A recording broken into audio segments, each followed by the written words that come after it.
Bonjour à tous, je vois que tout le monde est en train de se connecter petit à petit, donc on va peut-être bientôt démarrer. Là, il est 10h01, on va démarrer tout doucement. Donc, je suis Sylvie Doguet, Terrinovia. Je vais juste animer et donc passer la parole et donc commencer à vous introduire, présenter ce webinaire d'aujourd'hui sur le potentiel des procédés de transformation des graines oléagineuses pour améliorer l'autonomie protéique en parlant plus spécifiquement aujourd'hui du cas du soja et du tournesol. Donc en fait, ce webinaire d'aujourd'hui se positionne dans une série de 4 webinaires. Le premier était la semaine dernière sur également les procédés de transformation des oléagineux avec le cas du colza. La semaine prochaine, vous aurez le troisième webinaire qui sera autour de l'alimentation animale. Donc, les procédés de transformation dont on va parler aujourd'hui nous permettent d'obtenir des tourteaux expellaires. On vous expliquera ce terme-là. Et ils ont été évalués sur des animaux monogastriques, donc des tourteaux à haute teneur en protéines, et on verra leur valorisation par les animaux. Puis, le quatrième webinaire sera le mardi 6 juin. Autour des légumineuses et leur valorisation en alimentation humaine. Alors, on parlera de la qualité des graines jusqu'à la perception par les consommateurs. Donc, juste quelques règles de fonctionnement pour le webinaire. Donc, pour faciliter les échanges, vos micros et vos caméras sont coupés. Donc, ce webinaire est enregistré. Donc, on pourra vous proposer un replay. Et vous pouvez poser vos questions au fur et à mesure en utilisant la conversation. Donc, on pourra vous y répondre par oral ou par écrit à la fin de chaque présentation. Et donc, le replay sera disponible rapidement après aujourd'hui. Donc, pour introduire juste rapidement ce webinaire d'aujourd'hui, donc vos intervenants d'aujourd'hui sont de Terrinovia, basés à Pessac-Canigean, près de Bordeaux. Donc, David Gouache, directeur adjoint de Terrinovia, fera l'introduction. Patrick Carré, donc expert stratégique en procédés. Florian Rousseau, qui est doctorant à Terrinovia en génie des procédés. Et Teco Gouillot, qui est chargé d'études aussi sur les procédés à Terrinovia. Donc, je passe la parole à David Gouache maintenant. Merci. Ouais, bonjour à tous. Donc, bienvenue dans ce deuxième webinaire donc, de notre série sur les résultats du programme CAP Protéines en vue donc, de l'amélioration de la souveraineté protéique. Donc, je vais introduire très rapidement cette session qui propose donc 3 topos. Réalisé donc par mes collègues Patrick Carré, Florian Rousseau et Teco Gouillot, donc, que Sylvie vient de présenter. Donc, on va parler de plusieurs aspects précis, on va dire, de la trituration et de la transformation du soja et du tournesol. Donc, dans le cas de la trituration du soja en France, des pistes d'amélioration du procédé par un certain nombre d'optimisations donc, que Patrick présentera. On va également parler du décortiquage du tournesol, en particulier donc en bio, et des intérêts et verrous à lever pour valoriser cette technique. Et puis, on se projettera ensuite dans le dernier topo sur une vision plus générale de l'ambition qu'on peut avoir dans l'amélioration des procédés de trituration en s'appuyant sur les connaissances qu'on développe sur l'extraction mécanique pour améliorer encore la souveraineté protéique. Donc, derrière ces 3 topos, en fait, vous aurez finalement des exemples des travaux qu'on conduit à Terrinovia de manière générale et dans le cadre alors qu'on a pu conduire spécifiquement dans le cadre du programme Cap Protéines. Ces travaux, ce qu'ils illustrent avant tout, c'est que quand on se focalise et qu'on a une visée effectivement sur la protéine, on peut travailler un certain nombre d'avenues et de voies technologiques très précises pour finalement développer des matières riches en protéines qui vont répondre aux besoins d'un certain nombre de nos filières animales, parce que c'est de ça dont on parle ici. Et c'était le propos donc du programme Cap Protéines qui nous a permis d'accélérer sur ces dossiers pendant 2 ans. Donc c'était un programme qui a été soutenu dans le cadre de France Relance par une dotation significative donc des fonds de France Relance qui a été confié en pilotage donc à Terrinovia et à l'Institut de l'élevage. Donc une dotation de 20 millions d'euros de fonds publics complétés par un autofinancement significatif des fonds interprofessionnels de la filière oléoprotéagineuse. Et ce programme Cap Protéines, donc c'était la partie recherche, développement, innovation et transfert donc de la stratégie nationale protéines végétales, et qui vise à accroître la souveraineté nationale en protéines végétales en ciblant plusieurs débouchés. Le débouché alimentation humaine dont on ne parlera pas ici, mais qui fait l'objet du 4e webinaire de la série que Sylvie a évoqué précédemment. Et donc, les 3 autres webinaires qui visent les questions donc, de souveraineté protéique pour l'alimentation animale, donc en se rappelant que le diagnostic qui a donné lieu à ce plan de souveraineté nationale protéines végétales, il fait le constat bien connu que le créneau sur lequel on a une vraie vulnérabilité en France et en Europe, c'est le créneau des matières riches en protéines pour alimenter nos élevages. Et donc, dans ce cadre, dans Cap Protéines, on a eu en particulier donc, un projet au sein de ce programme qui traitait de tous les sujets relatifs à l'utilisation des ressources oléoprotéagineuses pour améliorer leur capacité à répondre aux besoins de nos filières donc animales et humaines. Une fois de plus, ici, on sera sur le volet animal. Et avec une action en particulier ciblée autour des innovations dans les procédés de transformation qui peuvent améliorer l'efficience protéique de nos matières riches en protéines, et donc par là même en fait réduire nos besoins d'importation et notamment d'importation de tourteaux de soja.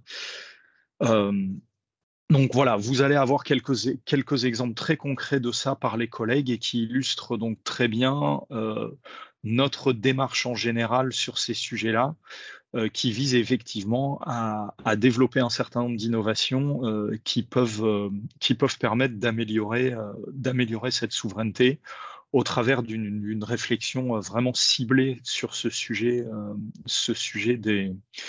de l'efficience protéique à préserver via une réflexion de fond sur les procédés de transformation donc, que mes collègues vont vous livrer.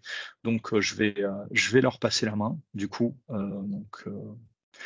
Et je vous souhaite un très bon webinaire. Et donc, je passe la main à Patrick.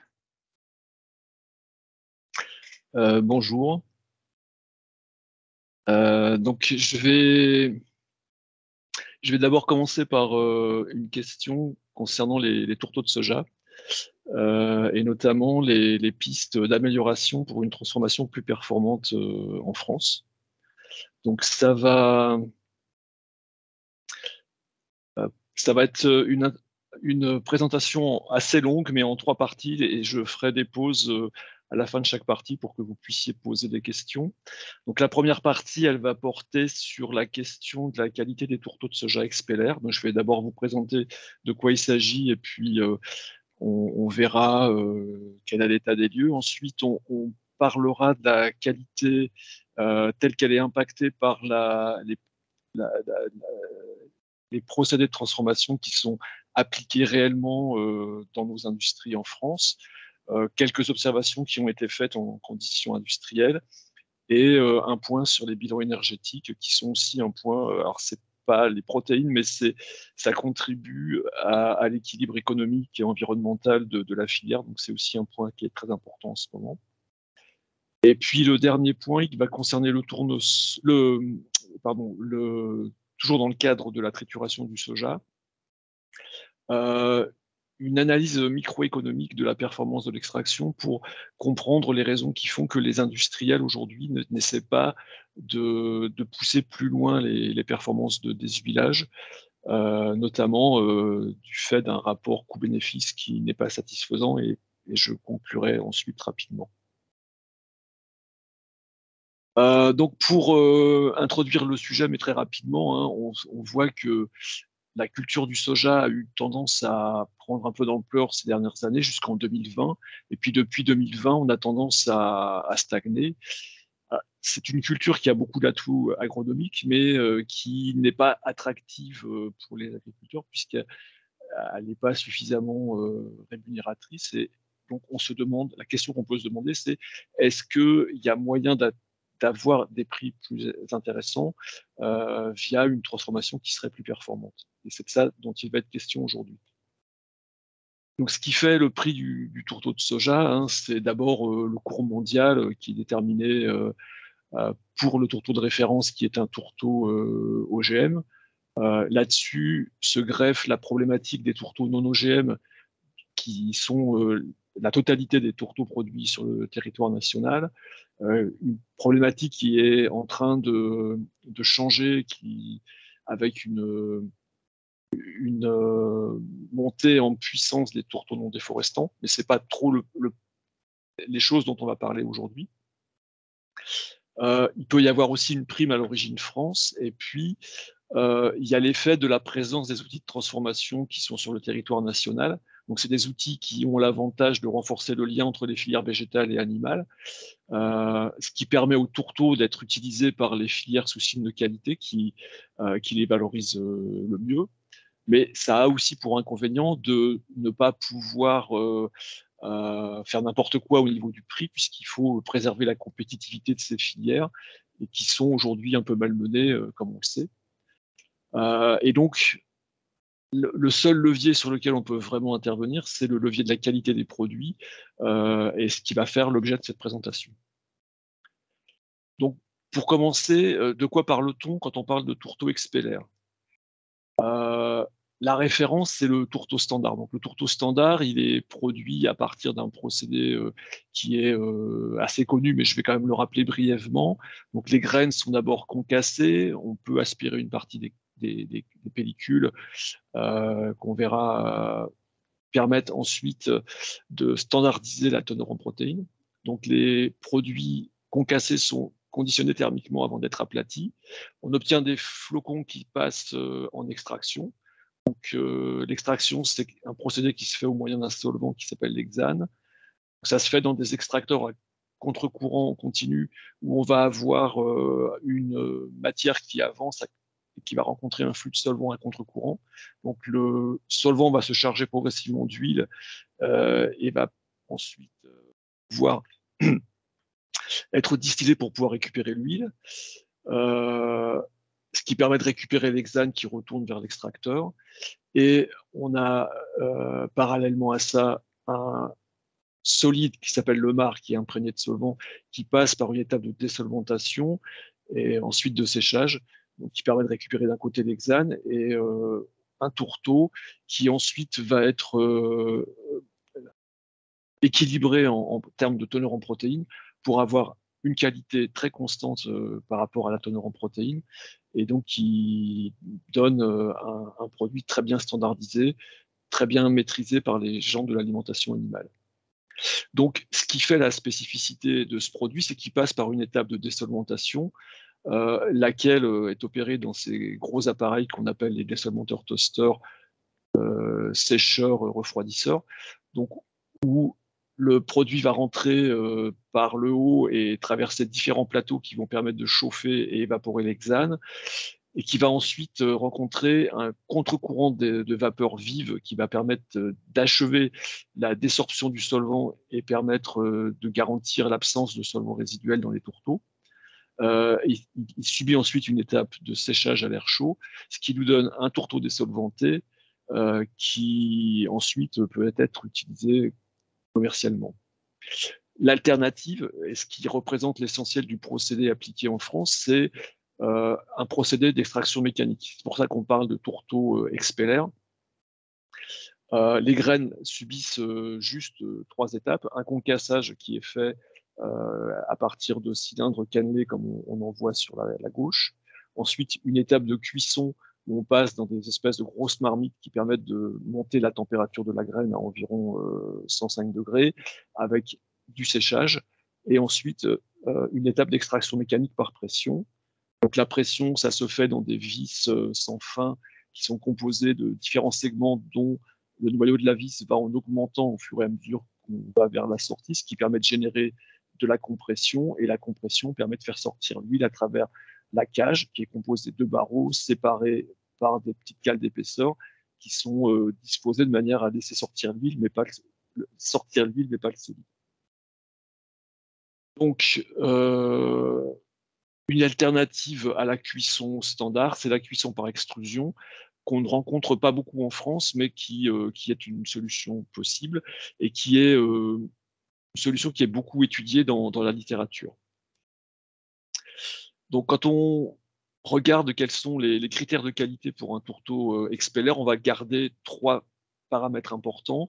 Un paramètre teneur en matière grasse résiduelle qui donc devrait se situer en dessous de 5%, un caractère d'activité antitrypsique, donc c'est les facteurs antinutritionnels du soja, qui doit se situer en dessous de 5 unités d'activité enzymatique par milligramme, et une notion de solubilité des protéines, qui est un marqueur de la cuisson, qui doit être supérieur à 75%, c'est-à-dire qu'on ne doit pas trop chauffer les protéines pour garder la disponibilité des acides aminés.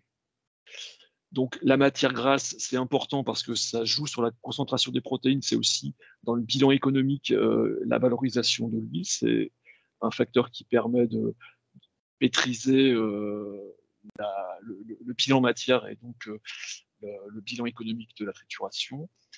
Les facteurs antitrypsiques, s'ils ne sont pas bien maîtrisés, c'est des pertes de performance zootechnique.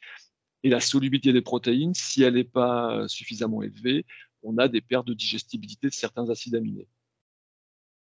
Donc quand on regarde la qualité, quand on regarde l'effet du traitement, si on chauffe plus, on va avoir un meilleur désuilage, on va réduire les facteurs antitrypsiques, mais le prix à payer, c'est une perte de solubilité. Donc il y a un juste équilibre à trouver. Et donc,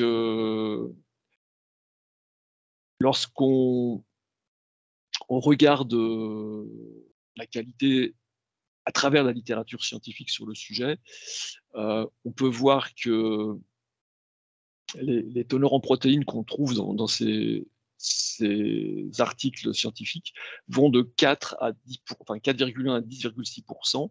On a des activités uréasiques et antitrypsiques qui sont souvent hors normes. Donc sur 8 publications qui mentionnent les facteurs antitrypsiques, il y en a 4 qui sont supérieurs à la norme de 5 UTI. Les activités uréases aussi peuvent être assez souvent supérieures à 0,05 points. Donc c'est 40% des usines qui ont été enquêtées aux USA et en Argentine dans 2 articles qui sont des articles qui analysent la qualité réelle.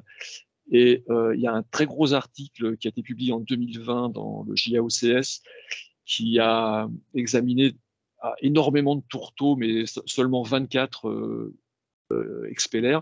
Et sur ces 24 expellers, donc dans le monde entier, elles sont en moyenne à 12 UTI par milligramme. Donc on a pour cet article des qualités qui sont quand même plutôt très inférieures à ce qui est demandé chez les expellers. Dans la littérature sur la solubilité des protéines, on a des solubilités qui vont de 54 à 83, donc ce qui est plutôt en dessous de la cible. Et ce qui voilà, ce qu'on peut voir sur le triangle de tout à l'heure, c'est que donc, globalement, hein, on a des expellaires qui sont vus à travers la littérature avec des caractéristiques qui ne sont pas vraiment au niveau de ce qui est attendu, mais il existe des produits qui respectent ça. Une autre approche, c'est de regarder les données qu'on a dans Feedbase, qui collecte beaucoup d'analyse d'échantillons utilisés en alimentation animale. Donc, si on se concentre sur la matière grasse pour les expellaires en bio ou en conventionnel, on voit que pour ce qui est disponible en France, on a des moyennes de matière grasse qui sont de l'ordre de 8 à 9%. Pour les activités antitrypsiques, on se situe très largement au-dessus des 5, plutôt proche de 10. Et pour les solubilités, on est aussi inférieur à 75 avec une moyenne à 72 à peu près. Donc si on se remet sur notre triangle, hein, on voit que la matière grasse, si on regarde un petit peu les écarts types, on est très largement au-dessus de ce qui serait souhaitable. Pour les facteurs antitrypsiques, on est également quasiment tout le temps un peu trop haut. Et pour les solubilités protéines, on est également largement trop bas par rapport à ce qui serait souhaitable.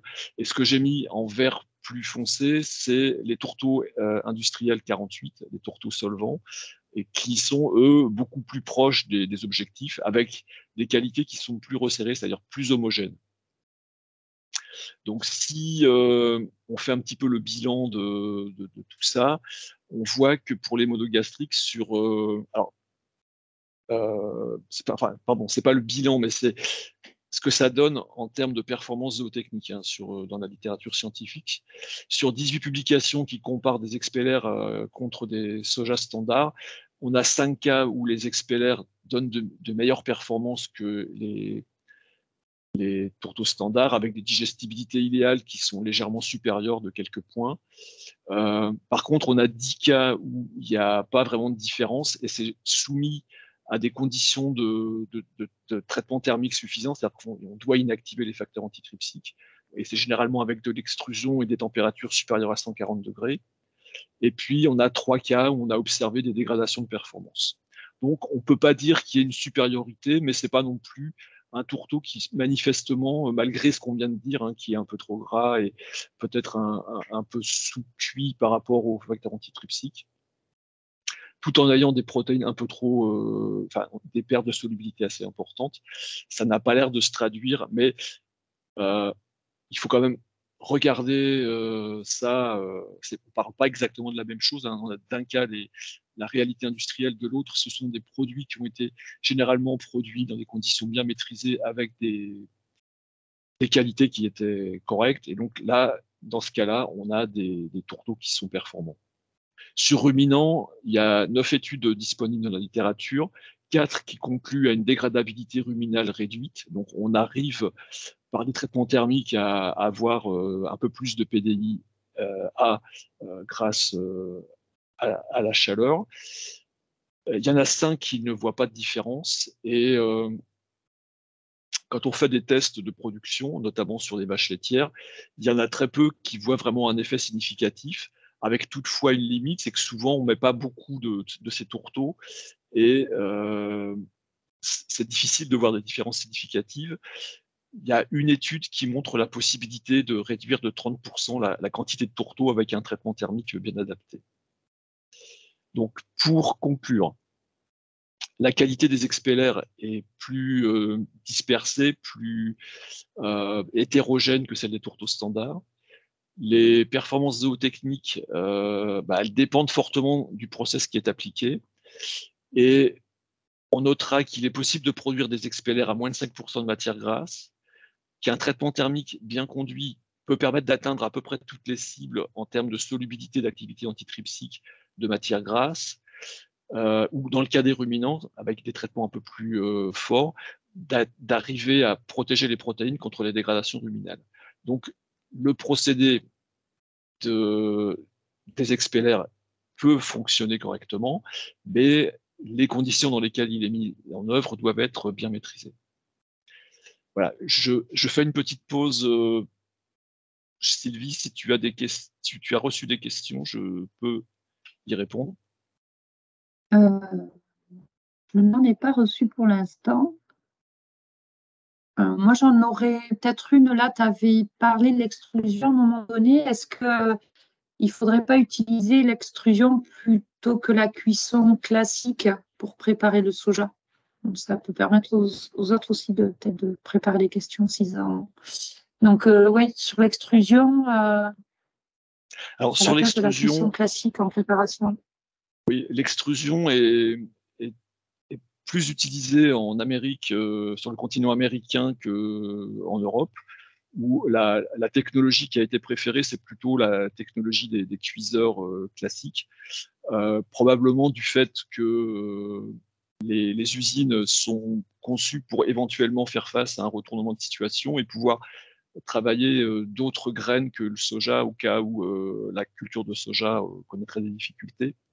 Et c'est probablement la raison pour laquelle on a plutôt préféré ces outils chez nous. Cela étant, l'extrusion est un procédé qui a fait ses preuves et qui pourrait très bien fonctionner, mais elle ne fonctionne qu'avec du soja. Donc c'est probablement la raison qui explique cela.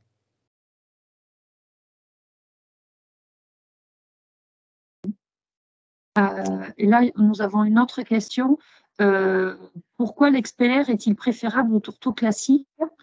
Est-ce que c'est lié à l'utilisation du solvant? Alors, je ne peux pas dire que l'expeller soit préférable au tourteau solvant. Il y a quelques inconvénients, notamment il est un peu plus riche en matières grasses et d'un point de vue performance extractive, c'est pas le plus performant. Par contre, il a l'avantage de pouvoir être réalisé à des échelles beaucoup plus petites. On dit que pour faire une usine d'extraction par solvant, il faut être à une échelle au moins de 300 à 400 000 tonnes par an, ce qui représenterait l'ensemble de la trituration de soja en France. On ne pourrait pas tout mettre dans une seule usine si on veut garder le côté traçabilité territoriale, enfin le lien avec le territoire. Et donc, c'est la raison pour laquelle en France, on a actuellement un développement des usines plutôt de type expeller. Mais je pense que c'est une bonne transition pour la suite de ta présentation. D'accord, donc je vais maintenant passer à la partie observation sur les sites industriels. Donc, l'idée du diagnostic, c'était d'essayer de comprendre les raisons pour lesquelles, comme je viens de vous le montrer, on n'a pas tout à fait les performances auxquelles on pourrait s'attendre et qui seraient intéressantes pour les gens de l'alimentation animale. Donc, on est allé sur site pour voir un petit peu dans quelles conditions se travaillait le soja. Donc, les conditions pour accéder au site, c'était de préserver la confidentialité des process, hein, pour que ce qu'on apprenait dans un site ne soit pas divulgué chez d'autres, qui sont des gens qui sont en compétition. Donc, je ne citerai pas les sites qu'on a visités, je ne divulguerai pas de données critiques. Simplement, bon, je vous dirais qu'on a travaillé sur plusieurs sites, on a fait des observations sur la dispersion des temps de séjour, sur le fonctionnement des cuiseurs et sur le fonctionnement des presses.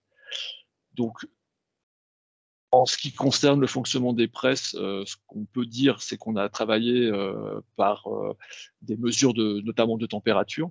Donc, on a travaillé en particulier avec une caméra thermique qui permet d'avoir des thermogrammes, hein, qui permettent de voir la répartition de la chaleur. Donc, ce qu'on retiendra, c'est que on a mis en évidence des différentiels de température qui dépassent de l'ordre de 30 degrés entre les deux faces d'une même écaille de pression. L'écaille, c'est le tourteau, hein, en fait, hein. Et la face qui se trouve contre la vis qui tourne chauffe beaucoup plus que la face qui est contre la cage. Donc, ce qu'on voit à gauche sur les thermogrammes, hein, c'est un histogramme. Chaque pixel de la caméra est mesuré en termes de température et après, on regarde la fréquence des pixels. Sur la cage également, donc ce qu'on voit sur la droite, vous avez des mesures de température sur les 3 lignes. Et donc, on observe en fait que la température est relativement homogène sur l'ensemble de la vis. Ce qui veut dire que la cage a tendance à travailler de manière continue. Il y a un travail mécanique qui est apporté et qui se retrouve à peu près de la même intensité sur toute la cage. Donc sur la cuisson, ce qui nous intéressait, c'était de mesurer la dispersion des temps de séjour et d'avoir un outil de modélisation pour pouvoir caractériser cette dispersion. Donc pour modéliser la dispersion des temps de séjour, on utilise des modèles dans lesquels on peut considérer que le système de cuisson est un système dans lequel il peut y avoir des écoulements pistons, c'est-à-dire ce qui rentre ne se mélange pas avec ce qui arrive après et sort sans aucun mélange. On peut aussi avoir des mélangeurs parfaits dans lesquels, dès qu'on met quelque chose dans le mélangeur, il est instantanément brassé, et donc c'est comme la boule du loto. On ne sait pas quand une particule qui rentre là-dedans va sortir. Et puis, on peut aussi avoir des zones de rétention dans lesquelles il y a un flux F' qui rentre et qui va sortir à la même vitesse. Et donc, dans la zone de rétention, également un effet mélange parfait. Et puis, on peut aussi avoir un effet bypass, c'est la flèche F seconde, où une partie du flux peut court-circuiter une partie des rétentions. Et quand on a des cuiseurs à plusieurs étages, on peut reproduire le modèle pour chaque étage. Éventuellement, si les étages ont des fonctionnements différents, on peut aussi aller jusqu'à ce niveau de détail. Mais là, il faut pouvoir disposer d'informations pour chaque étage, ce qu'on n'a pas pu faire dans nos observations. Et donc, en utilisant ce type de modèle, on peut prédire la concentration d'un traceur à la sortie de chaque étage dans le temps à partir du moment où on fait une injection. Donc là, vous voyez sur cette courbe, c'est un modèle où on a simplement prévu d'avoir une étape d'écoulement piston sur 10 minutes et une rétention de 22 minutes, avec une rétention qui fait aussi 18 minutes. Et on voit que les concentrations en traceur vont s'aplatir dans le temps, puisque plus le temps passe, plus il y a de mélange. Et là, sur ce mélange, c'est un exemple tout à fait théorique, où on peut voir par exemple que sur ceci, c'est un dispositif à 7 étages dans lequel le pic de concentration à la sortie va se situer à peu près 4h30 après l'introduction du traceur. Donc, on a fait des mesures avec un traceur ferromagnétique qui est issu de la méthode Técaliment, qui est utilisé en alimentation animale. On a mis 3,2 kg de traceur dans 36 kg de fèves de soja. On a injecté ça en 60 secondes et on a obtenu les concentrations suivantes. Vous voyez, les points sont relativement dispersés et c'est utile d'avoir un modèle pour pouvoir interpréter ces données, sinon on a des choses qui sont un petit peu compliquées à comprendre. Donc le premier modèle qui a été testé, c'est un modèle simple. On n'a que des étages avec des mélangeurs parfaits. Alors, il est pas trop mal, il donne un R2 de 0,96. Par contre, il reproduit pas très bien ce qui se passe au début de la courbe, où on a un effet retard qui est lié au fait qu'on a probablement dans les premiers moments un effet piston où le produit se mélange pas instantanément. Donc le deuxième, la courbe en bleu, utilise un mélange parfait un peu modifié où on a juste pour le premier étage un effet compartiment piston suivi de mélangeur parfait qui donne une bonne reproductibilité avec une bonne prédiction avec 0,97 de R2. Et un autre modèle dans lequel on a utilisé une autre méthode qui a été optimisée pour améliorer la corrélation sur la partie gauche de la courbe, qui n'est pas aussi bon, mais qui peut être utile pour mieux interpréter ce qui se passe plutôt au début. Donc ça a plutôt bien marché puisque notre modèle permet qu'il est relativement facile à mettre en œuvre avec juste une feuille Excel. Il n'y a pas besoin d'outils partie perfectionnée pour pouvoir le faire tourner. Et ça nous permet d'avoir des prédictions correctes. Et donc, on a pu mesurer ainsi la dispersion du temps de séjour. Malheureusement, je ne peux pas vous donner les résultats puisque ça fait partie des données confidentielles. Mais voilà, on voit que avec ce modèle qu'on a appelé le modèle lambda, on arrive à avoir le mode, c'est-à-dire la médiane de temps de séjour et puis la dispersion, et qui permet de voir qu'on a une dispersion très importante et asymétrique.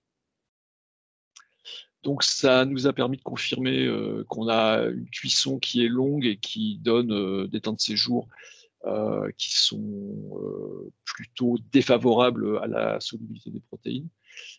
Et du fait de l'asymétrie, on a une proportion des graines qui passent un temps trop long dans le cuiseur et donc qui peuvent avoir un effet de surcuisson et donc des pertes de solubilité de protéines, voire de perte d'acide aminé.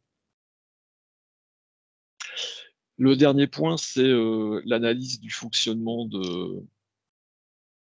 du cuiseur. Donc, on a regardé des flux de chaleur et des flux d'air, de graines pour analyser les flux thermiques. Donc, ce qui nous a permis de mesurer la température de l'air, des produits entrants et sortants. Je passe un peu rapidement les détails, mais l'idée, c'était de pouvoir comprendre les différents flux et de voir où passait l'énergie dans la cuisson. Donc, pour chaque étage du cuiseur, on a pu mesurer sa température et la teneur en eau dans l'air, dans le ciel de chaque étage du cuiseur. On a pu mesurer pour l'air entrant sa température, son humidité relative et la vitesse au niveau de l'aspiration. Et pour l'air sortant, également la vitesse et donc le débit, puisque c'était dans une gaine qui permettait d'avoir une interprétation facile, et une température et une humidité relative. Et ça a été fait au moyen des appareils que vous voyez sur la droite, donc un tube de pitot pour la vitesse de l'air et l'humidité relative, avec une sonde adaptée aux températures élevées. Donc les résultats qu'on a obtenus, c'est des mesures de transfert de chaleur qui sont proportionnelles avec une équation quadratique proportionnelle à l'écart de température entre la vapeur indirecte qui est utilisée pour chauffer les plateaux et la température effective des matières. Et donc ces quantités de chaleur servent à monter la température et à évaporer de l'eau. Ça nous a permis aussi de détecter une anomalie au niveau d'un des étages où il y avait un transfert de chaleur qui n'était pas ce qu'il aurait dû être. Et donc, qui a permis de regarder un petit peu dans le détail comment fonctionnait ce cuiseur. Et puis, donc, ça nous a permis de voir pour une tonne de soja où passait l'énergie. Donc, on est à peu près à 130 kWh pour une tonne de graines qui est traitée. On voit que il y a une bonne partie, il y a presque 50 kWh qui servent à chauffer simplement la graine pour l'amener à la température voulue. La plus grosse part de l'énergie, elle sert à évaporer l'eau. On passe de 12% d'humidité à 3,5%. On chauffe aussi de l'air, c'est l'air qui est aspiré pour évacuer l'humidité. Il sort à une température plus élevée qui rentre, donc du coup c'est du chauffage d'air sec qui est rejeté vers l'extérieur. Et dernier point, c'est ce qu'on appelle la chaleur de revaporisation des condensats, c'est-à-dire qu'on travaille avec de la vapeur à 6 bars et quand les purgeurs libèrent les condensats, il y a une revaporisation qui est de la chaleur qui n'était pas récupérée dans l'usine où on est allé. Donc globalement, si on regarde ça un petit peu, pour une tonne de graines à 20 degrés, 12% d'eau, donc on voit que on va faire sortir 912 kg de graines à 105 degrés et 88 kg par heure de vapeur d'eau, plus une tonne d'air sec qui va monter à 92 degrés et dont l'humidité relative est à 20%. Donc on est loin d'avoir saturé l'air sortant. Côté presse, on va sortir 792 kg de tourteau, 115 kg d'huile. Et ensuite, on va refroidir ça, donc une partie de la chaleur va être évacuée aussi dans l'air. Donc, on va consommer de l'ordre de 131 kWh dans le cuiseur et 22 kWh dans la presse. et on va récupérer, on a 15 kW qui sont dans les condensats qui sont potentiellement récupérables, 60 kWh qui sont dans l'air expulsé du cuiseur qui sont pas récupérés, 48 kWh qui sont dans les graines cuites qui sortent du cuiseur, et la presse va rapporter de la chaleur supplémentaire qui pourrait également être récupérée. Et tout ça, ce qui permet de voir les flux de chaleur et donc d'imaginer des solutions pour récupérer de la chaleur. La conclusion de ça, c'est qu'est-ce qu'on peut faire de ces informations? Ce qu'on a pu observer dans le cadre de ce travail, c'est le fait que les cuiseurs ont un fonctionnement dans lequel le séchage est important. Et le séchage est fait par une circulation d'air qui ne se fait pas à travers le grain, mais à travers le ciel des étages. Donc, vous avez une représentation sur la droite de chaque étage du cuiseur, où on voit que l'air traverse les plateaux au-dessus du grain sans vraiment être en contact intime avec la graine. Et donc, ce qu'il faudrait pouvoir réaliser, c'est un système dans lequel l'air traverserait la graine, un petit peu comme dans les séchoirs industriels, de manière à optimiser le séchage, d'avoir un séchage plus rapide, un temps de séjour plus court et une utilisation plus efficace de l'air, c'est-à-dire un air beaucoup plus proche de la saturation en sortie, avec des économies d'énergie qui seraient intéressantes à faire. Donc en pratique, on ne pourra pas transformer des cuiseurs qui sont relativement récents et donc ça ne paraît pas très réaliste. Donc ce qu'on envisage de faire pour la suite, c'est de travailler avec des couches de graines qui seraient plus minces et un système de retournement plus dynamique pour améliorer le contact entre l'air et la graine. Alors certes, on consommerait un peu plus d'énergie pour remuer le grain, mais en même temps, on réduirait la quantité d'air circulant et on diminuerait la consommation d'énergie thermique. Donc il y aurait un équilibre à trouver pour avoir un effet d'efficacité et puis un effet attendu sur la qualité des produits. Mais notre espoir le plus important, ce serait de travailler sur le pressage à proprement parler, parce que là, on est amené à sécher beaucoup parce que la presse exige des produits secs pour bien fonctionner. Et ce qu'on voudrait faire, c'est comprendre pourquoi la presse a besoin d'autant de séchage pour pouvoir travailler avec des produits plus humides, avec un produit qu'on pourrait arriver à compresser tout en gardant plus d'humidité. Et donc, c'est un travail sur les profils de compression dans les presses. Voilà, j'en ai terminé pour cette deuxième partie. Est-ce qu'il y a eu des questions? Alors oui, il y a eu des questions. Alors, il y a eu des questions qui sont arrivées après, suite à ta première partie que je n'ai pas eu le temps de poser. Et il y a également déjà une question en lien direct avec ce que tu viens de présenter. M. Québé demande la différence de 30 degrés dans la vis. Donc, je suppose que c'était la différence sur les écailles. La différence entre la partie externe et interne. Est-ce qu'elle a un impact significatif sur la solubilité des protéines? Ou est-ce que la dispersion de temps de séjour, c'est vraiment le facteur prédominant? Je pense que c'est difficile. Enfin, je n'ai pas la réponse exacte à la question, mais c'est vrai que la dispersion des temps de séjour telle qu'on l'a mesurée donc sur un dispositif qui était avec des temps de séjour un peu longs est certainement prédominante par rapport à celle-ci. Par contre, si on était dans un système, par exemple, où on travaille avec de l'extrusion, ça deviendrait peut-être un peu plus préoccupant. Cela étant, le passage dans la presse est assez court, ce qui fait que la température va assez rapidement s'homogénéiser en sortie de presse. Mais il est vrai que la partie qui est la plus chaude en sortie a quand même des chances d'avoir eu des pertes de solubilité, donc de digestibilité, qui peuvent concerner une partie qu'on peut estimer peut-être à 10-15% de la masse. Effectivement, oui.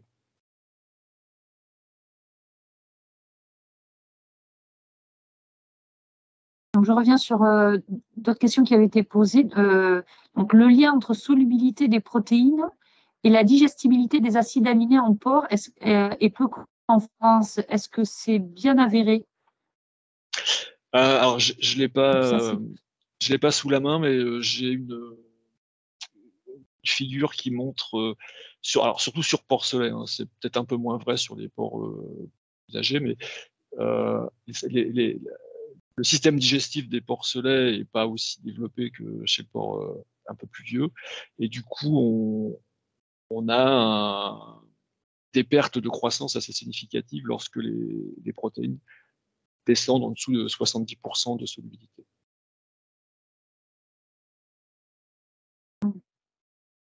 Enfin, une question qui va peut-être, tu vas peut-être y revenir dans la suite de ta présentation sur le désulage, c'est est-ce qu'il y a une différence de qualité d'huile en fonction des procédés d'obtention des tourteaux, des industriels versus expellaires?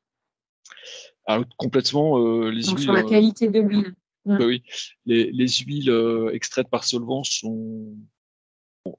subissent pas les mêmes traitements thermiques, elles sont obtenues avec des températures un peu plus basses, mais l'extraction est plus poussée, ce qui fait qu'il y a tout un tas de critères qui diffèrent. Bon, j'en citerai juste deux. Hein. Il y a la teneur en phosphore, donc en phospholipides, et donc c'est les lécithines qu'on peut ensuite valoriser, qui est plus importante quand on extrait complètement, donc avec l'hexane, avec le solvant. Et un autre critère, c'est la coloration de l'huile, qui dépend des réactions de Maillard, et donc un produit qui a été plus cuit va avoir une huile qui va être plus colorée, plus sombre. Dans tous les cas, de toute façon, c'est des huiles qui ne sont pas consommables en l'état, il faut qu'on passe par un raffinage, et donc ça va impacter le coût du raffinage. Ok.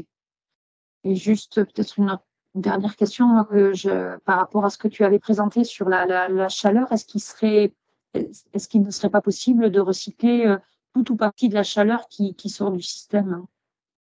Oui, bien sûr.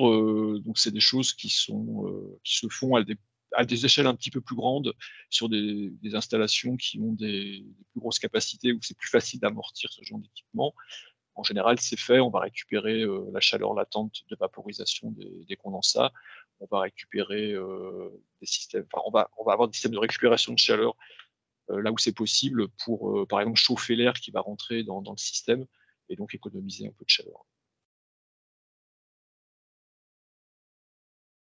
Ok, je pense qu'on a fait le tour des questions, donc je propose de poursuivre. Je vais donc continuer sur le sujet de l'optimisation du déshuilage. Donc, c'est une étude microéconomique qui explique pourquoi les triturateurs vont pas pousser plus loin. On est à 8-9% de matière grasse, alors qu'on sait qu'il serait possible de descendre jusqu'à 5. Donc, le moyen d'y arriver, généralement, c'est une meilleure préparation avant pressage, des temps de pressage un peu allongés, ou éventuellement des presses qui auraient des profils de compression optimisés.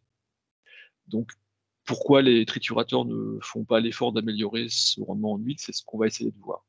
Donc, c'est une approche qui est basée sur des cours de graines et de tourteaux et d'huile pris entre 2017 et 2022. Et pour l'évaluation des coûts, bon, c'est très arbitraire. Hein. J'ai estimé que les charges fixes étaient de l'ordre de 35 € par tonne.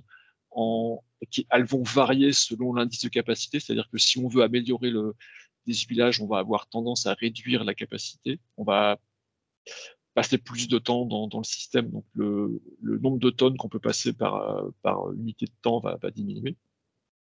Tandis que les charges variables, elles restent constantes en euros par tonne à 25. Et donc, le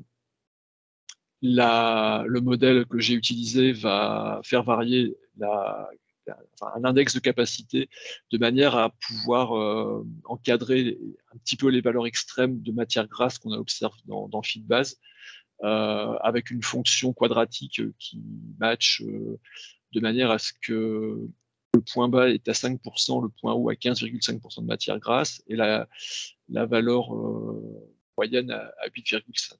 Donc, ça donne les équations dont on a les représentations sur la figure, pour une réduction de 30%, de 40% ou de 50% de la variabilité, de la capacité. Et donc, ça peut paraître des valeurs qui sont importantes, mais c'est justifié par ce qu'on sait sur la vitesse de rotation des presses qui modifie le rendement d'extraction. Il faut quand même ralentir beaucoup pour avoir des effets significatifs sur le désuilage. Et donc, ça marche du fait qu'on a un temps plus long pour extraire, hein, les tourteaux sont mieux déshuilés, et quand ils sont mieux déshuilés, ça permet de mieux déshuiler. C'est une rétroaction positive. Et bien entendu, la vitesse de rotation conditionne le débit de l'installation. Donc, on peut, pour compenser, augmenter le nombre de presses, mais ça augmente les capitaux investis pour faire fonctionner l'installation. Donc, j'ai utilisé un petit modèle assez simple qui permet de calculer les bilans matière en fonction de ce qu'on décide de faire en termes de réduction de la capacité. Et de calculer la valeur du tourteau en fonction de sa teneur en huile. Alors, comment j'ai procédé? J'ai estimé la quantité de tourteau équivalent 48 qu'on produisait, qui contient en plus de l'huile, et donc d'affecter une valeur à cette huile en fonction du cours mondial de l'huile, moyennant un coefficient K compris entre 0 et 1. C'est-à-dire que si on met K à 0,5, ça veut dire que l'huile qui n'est pas extraite ne vaut que 50% de la valeur de l'huile extraite, compte tenu du fait que quand elle est dans le tourteau, elle est valorisée comme des calories alimentaires pour l'animal, lesquelles elles sont en compétition avec de l'amidon qui vaut beaucoup moins cher que l'huile. Voilà, et donc les valeurs que je vous présente, elles sont sur des prix de graines qui se situaient autour de 658 € tonne de l'huile à 1611. Donc, c'est des valeurs qui sont un peu périmées puisque tout ça s'est redescendu beaucoup ces derniers temps. Et des tourteaux 48 non OGM qui étaient à 771 € tonne. Donc, le prix moyen, le prix central, c'est pour un XPLR à 7% d'eau, 8,4% de matière grasse, qui arrive à 790 € tonne à peu près, en prenant une valeur de K à 0,5. Donc les courbes que vous voyez, c'est pour 3 contextes dans le temps. Le premier, c'est sur la période 2017-2020, le second, c'est l'année 2021, et le dernier, c'est 2022. J'ai fait une petite erreur sur les légendes. Des contextes de prix assez différents, donc avec des prix d'huile très importants en 21 et en 22. Malgré tout, quelle que soit la valeur de K qu'on prenne et quels que soient les indices de débit qu'on utilise, on voit que le fait de réduire le débit de l'installation a finalement assez peu d'effet sur la marge nette du triturateur, qui est donc l'axe vertical.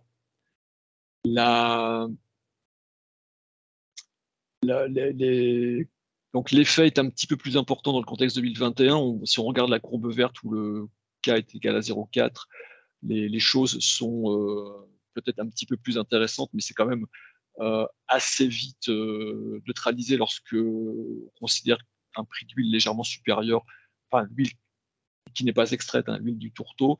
Et bien entendu, si on valorise l'huile dans le tourteau au même prix que l'huile qu'on extrait, donc en prenant K égale à 1, du coup, là, l'effet n'est pas du tout intéressant. Et donc, c'est malgré des contextes de prix assez différents sur toute la période, enfin les 3 périodes considérées, il n'y a pas d'effet majeur du contexte. Si on regarde l'indice X, l'indice de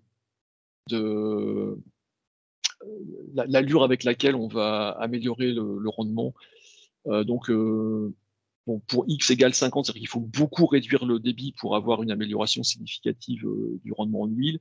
Pour X égale 30, il faut réduire quand même un peu moins. Donc effectivement, on voit alors pour différents contextes de prix d'huile que ça peut devenir légèrement intéressant de réduire de 10% on va gagner de l'ordre de 2 à 3 eurotonnes dans ces conditions-là. Et bien entendu, quand le X est plus élevé, c'est complètement plat, hein, il n'y a pas du tout d'intérêt. Le dernier paramètre, c'est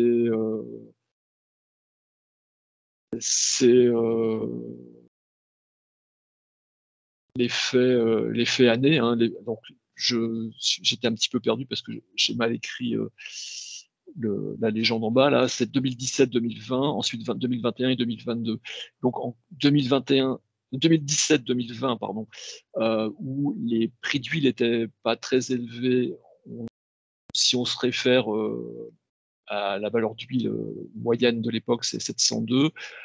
Bon, on voit qu'il y a une très légère amélioration de la réduction, mais c'est quand même pas très incitatif.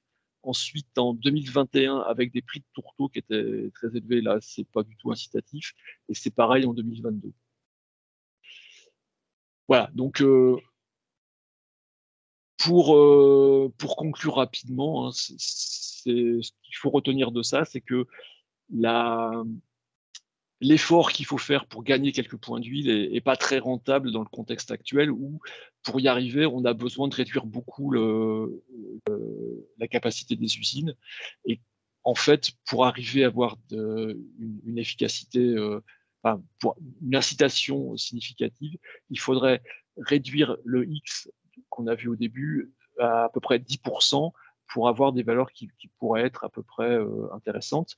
C'est ce qu'on voit pour le contexte 2017-2020 qui ressemble plus à notre contexte actuel, où avec un X à 10%, en réduisant de 10%, on a la possibilité quand même de gagner de l'ordre de 10 eurotonnes. Et donc, la conclusion de ça, c'est qu'il faudrait surtout améliorer la technicité des presses pour arriver à faire ça, c'est-à-dire arriver à mieux déshuiler sans coût supplémentaire. Bon, c'est un peu idiot comme raisonnement, puisque c'est quand même assez un peu une lapalissade, mais encore fallait-il le démontrer à travers un modèle économique fiable. Voilà, j'en ai terminé pour cette partie.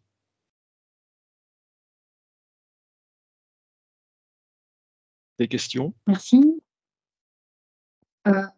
Là, pour l'instant, je ne vois pas de questions sur cette partie-là. Je propose qu'on enchaîne. On a pris un petit peu de retard, donc ce serait bien de ne pas trop en accumuler. Donc, je vais passer à la deuxième présentation pardon, j'ai besoin de me reconnecter sur la bonne session. Donc, la présentation suivante sera sur le décortiquage du tournesol. Donc, Patrick présentera tout d'abord l'intérêt du décortiquage en bio et voir son intérêt aussi zootechnique et quel est le diagnostic pour le décortiquage du tournesol bio, voir l'intérêt de cette technique. Alors, je vous demande une toute petite seconde, j'arrive pas à récupérer le bon écran, partager. Voilà. Donc la présentation suivante, elle est sur le tournesol en bio. Et la raison qui m'a amené à faire cette étude, qui est encore une étude d'ordre microéconomique, c'est de comprendre pourquoi on ne rencontrait pas de tournesol décortiqué bio sur le marché, ou enfin, en tout cas, on ne voyait pas ça se développer, alors que le contexte semblait plutôt favorable à ce genre de pratique. Donc, je vais d'abord vous présenter la raison pour laquelle ça serait intéressant de pouvoir utiliser du tournesol décortiqué dans le domaine de l'agriculture biologique. Une petite présentation donc, du modèle qui m'a servi à étudier l'effet du décortiquage sur la marge économique de la trituration. Et ensuite les résultats, c'est-à-dire qu'est-ce que ça fait de décortiquer sur la marge du triturateur, et en conclusion, quelques pistes pour améliorer les marges et rendre possible le décortiquage. Bon, un petit rappel, hein, tout le monde le sait, l'agriculture biologique se développe pas mal, et dans le domaine des oléagineux, on est pratiquement à égalité entre le tournesol et le soja, qui sont deux oléagineux qui se prêtent assez bien à l'agriculture biologique, et donc dont on dispose, puisqu'on est à plus de 50 000 hectares pour les deux cultures, donc on dispose de volumes assez significatifs. En termes de nutrition animale, le tournesol, il est... Alors là, je vous ai mis un petit graphique qui représente la composition du tourteau avec deux parties, la partie coque et la partie amande. Donc si on regarde le cercle du centre, vous voyez que la coque représente presque 50% du tourteau quand il est entièrement délipidé. Et cette coque, on peut voir sa composition, elle est très riche en cellulose et en lignine, tandis que l'amande, de son côté, elle est plutôt... Enfin, il n'y a pas de lignine dans l'amande, un petit peu de cellulose, mais c'est vraiment pas énorme, et une teneur en protéines qui est de l'ordre de 27% pour des tourteaux complètement délipidés, donc extraits par solvant, qui pourrait monter à 46% si on avait des tourteaux uniquement composés d'amandes.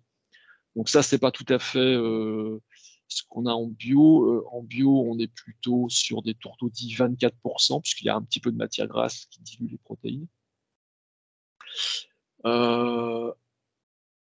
Mais bon, voilà, c'est le tourteau de tournesol qu'on trouve massivement, qui a une cotation aujourd'hui.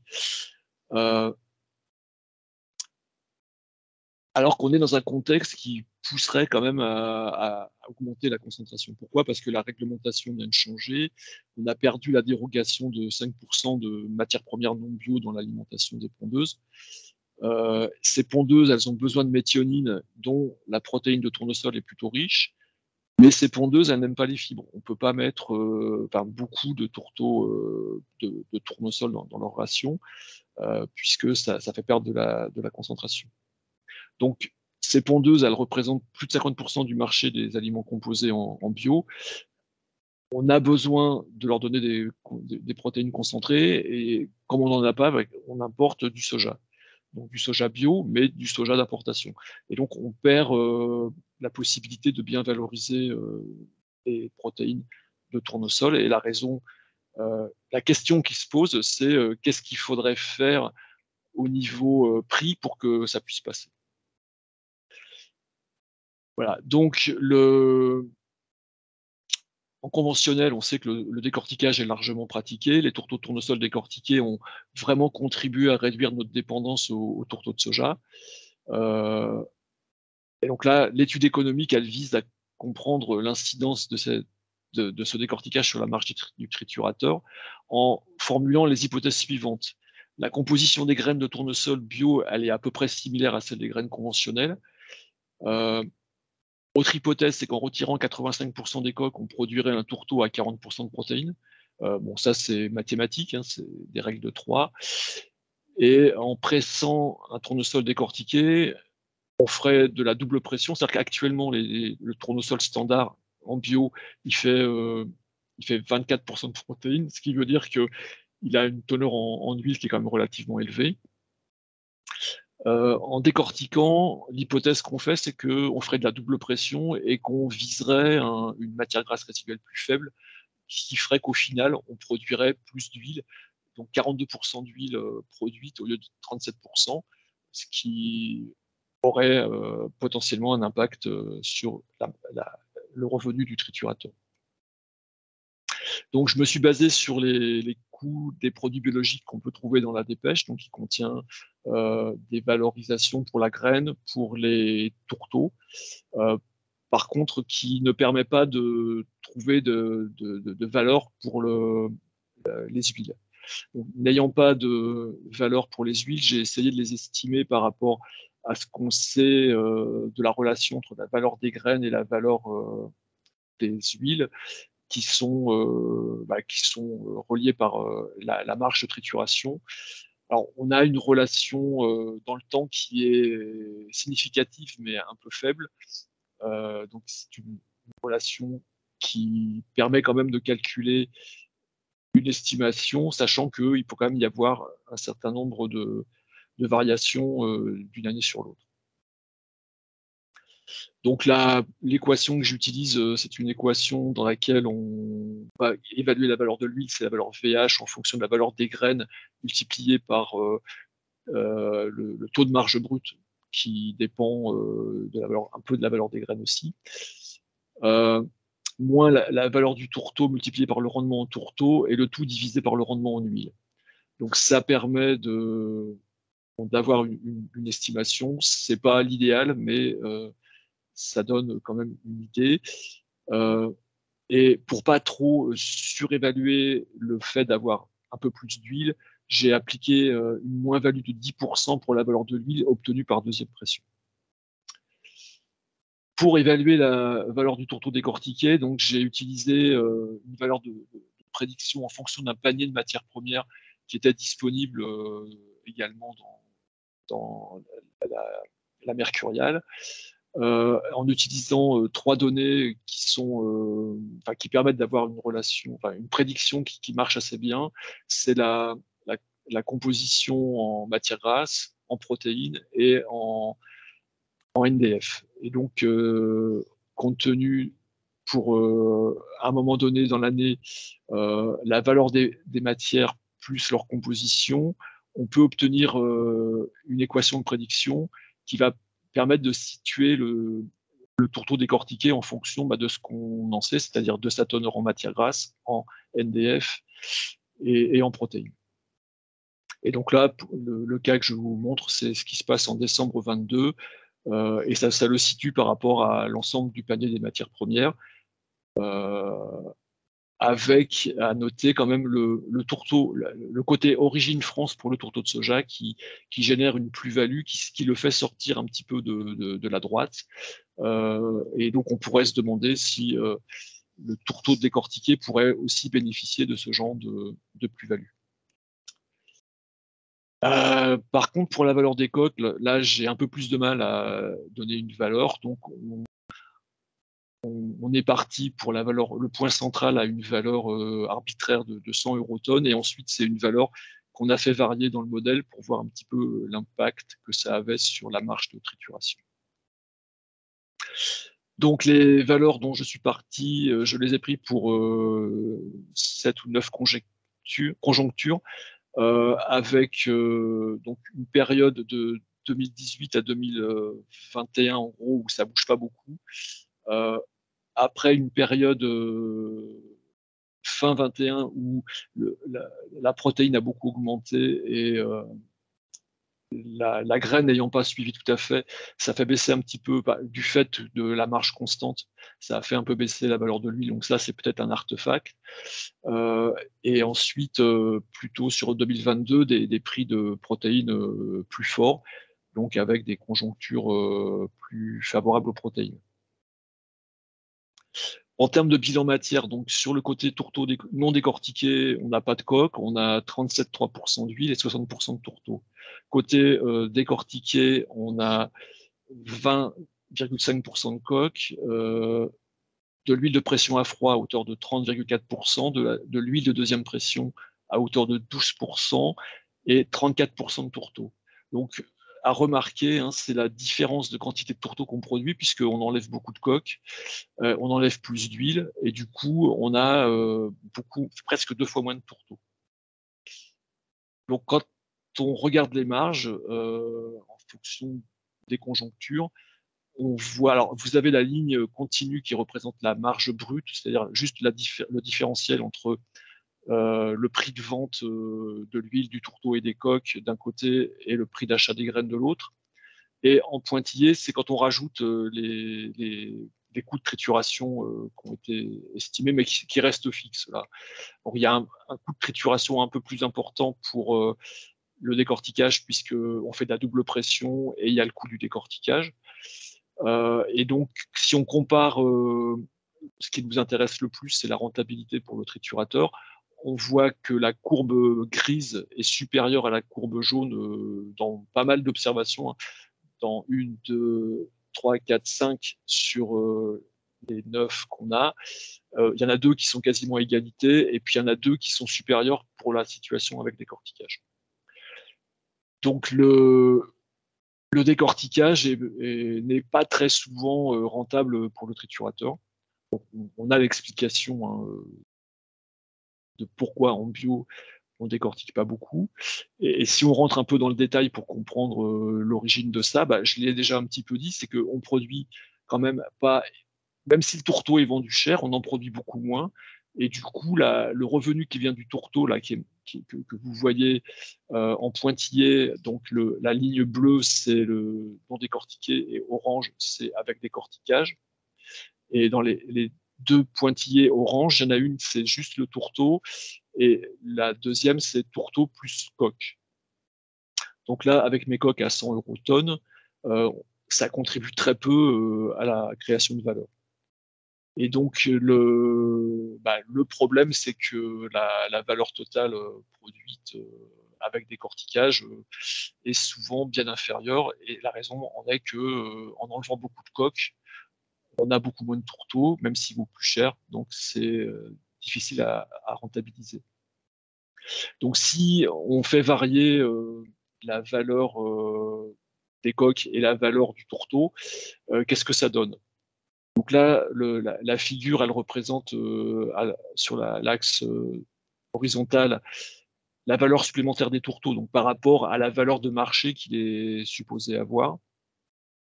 Ça, c'est pour la moyenne des 9 conjonctures, hein. Donc c'est globalement, si on augmente un petit peu la valeur du tourteau en mettant mes coques à 100 € tonne, pour arriver à être en moyenne à 0, c'est-à-dire pour que le différentiel de marge entre avec ou sans décortiquage s'équilibre, il faudrait que le tourteau soit en moyenne à 5% au-dessus de sa valeur de marché telle qu'on peut l'évaluer par rapport aux autres matières premières. Donc, je vous rappelle, hein, pour le tourteau de soja origine France, il y a une plus-value qui est plus importante que ça. Donc, c'est pas quelque chose de complètement impossible, mais ça commence à être un petit peu important. L'autre méthode, c'est si on augmentait la valeur des coques, hein, si la valeur des coques passait à 200 € tonne, là, on serait toujours positif. Mais bon, vendre des coques de tournesol, même bio, à 200 € tonne, ça paraît quand même un peu utopique. Donc, la solution, elle est un petit peu entre les deux, c'est-à-dire qu'il faudrait arriver à valoriser correctement les coques, tout en ayant une plus-value suffisante pour arriver à rendre l'opération en moyenne rentable pour le triturateur. Donc, en conclusion, le principal frein au développement du décortiquage du tournesol biologique, c'est le problème de la valeur des coques. On a une forte demande qui touche les matières riches en protéines, qui permet une valorisation des coques sous forme de tourteaux, qui est plus intéressante que sous forme de coques pures. Et en fait, la perte de volume qu'engendre le décortiquage n'est pas compensée par l'amélioration de la valeur du tourteau décortiqué. Le bilan économique du décortiquage est généralement défavorable, même avec le bonus d'un meilleur rendement d'extraction en huile. Donc, pour s'améliorer, il faudrait trouver une plus-value aussi sur la qualité d'huile de pression. Le décortiquage amène quand même un bénéfice sur la qualité d'huile, notamment en termes de teneur en cire, et peut-être aussi au niveau de la facilité de raffinage. Et donc ça, c'est des choses qu'il faudrait aussi utiliser pour arriver. Globalement, il faudrait utiliser les 3 leviers qu'on a, hein, valoriser correctement les coques, arriver à tirer un peu de plus-value supplémentaire sur le tourteau, lié au caractère production nationale, et obtenir petite plus-value sur l'huile, pas forcément très importante, mais qui permettrait d'équilibrer l'opération. Voilà, j'en ai terminé.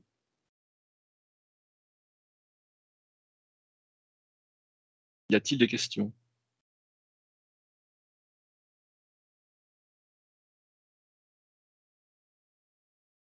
Pour l'instant, je n'en vois pas. Peut-être le temps que personne écrivent leurs questions. Donc là, on est arrivé à la conclusion de cette deuxième partie. Et donc, avant de passer sur la troisième partie, autour de la modélisation du pressage et l'amélioration donc, de l'extraction mécanique de l'huile, je voulais vous laisser un temps pour un échange sur ces questions de trituration du tournesol bio.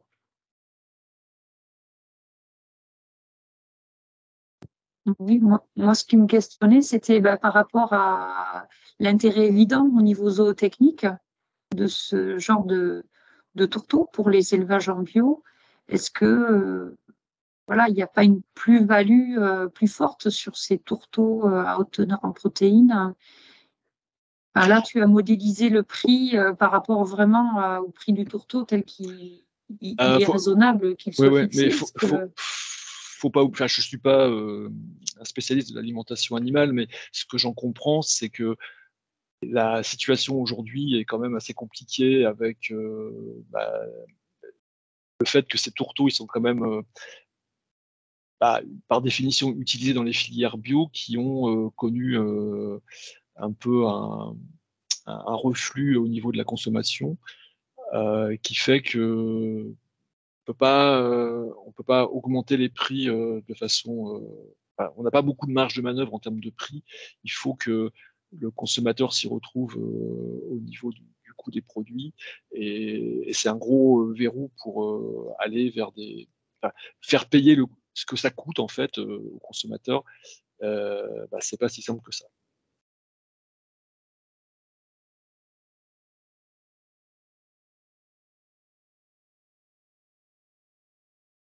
Donc, le choix de faire un décortiquage, c'est un vrai choix qui peut peut-être, voilà, on voit réduire un peu la marge de trituration, mais qui peut répondre quand même à des besoins de filière, malgré tout. Alors, oui, bien sûr, hein, c'est ce que j'ai dit au début. Il serait très intéressant de disposer d'un tournesol 40% de protéines, notamment pour l'alimentation des pondeuses. Et il y aurait certainement d'autres filières qui seraient aussi intéressées. Encore faut-il pouvoir le produire dans des conditions économiquement viables.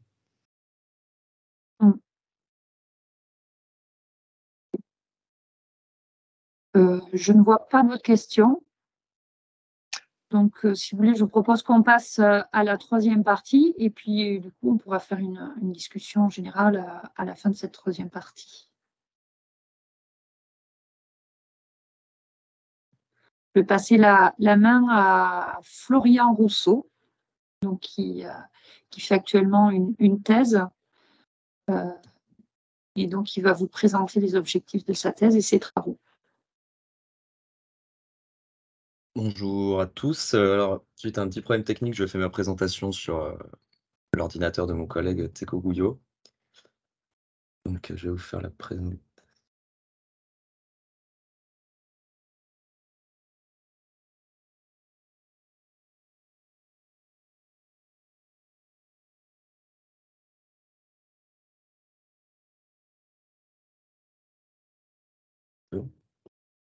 Alors, on va s'intéresser à l'extraction mécanique d'huile végétale et plus précisément à la thèse lancée par Terra Innovia et les premiers résultats qu'on a obtenus. Donc, on va faire une introduction des généralités sur l'extraction mécanique et ensuite les recherches mises en place à Terra Innovia depuis le début de la thèse.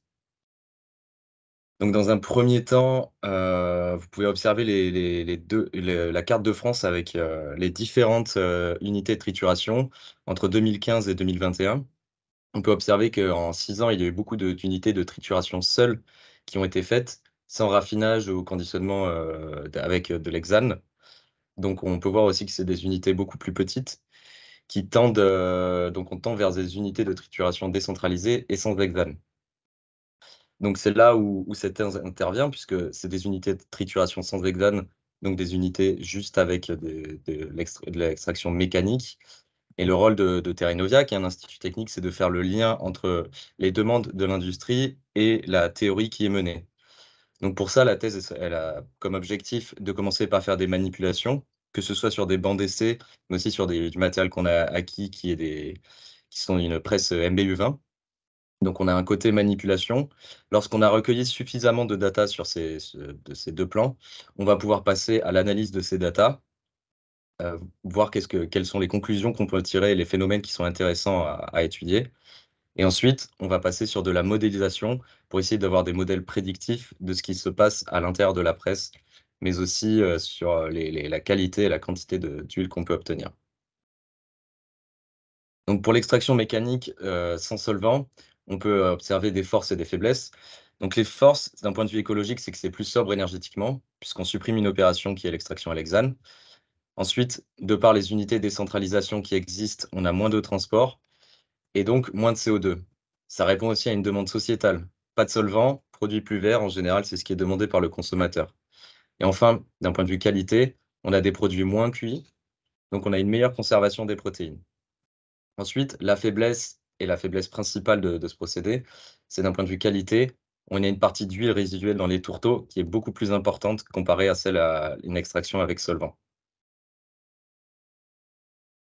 D'un point de vue recherche et avancée, jusqu'ici, il y a peu de recherches qui ont été faites sur l'extraction mécanique. Il faut savoir que les recherches qui ont été menées sont très théoriques et ne tendent pas forcément vers les demandes industrielles.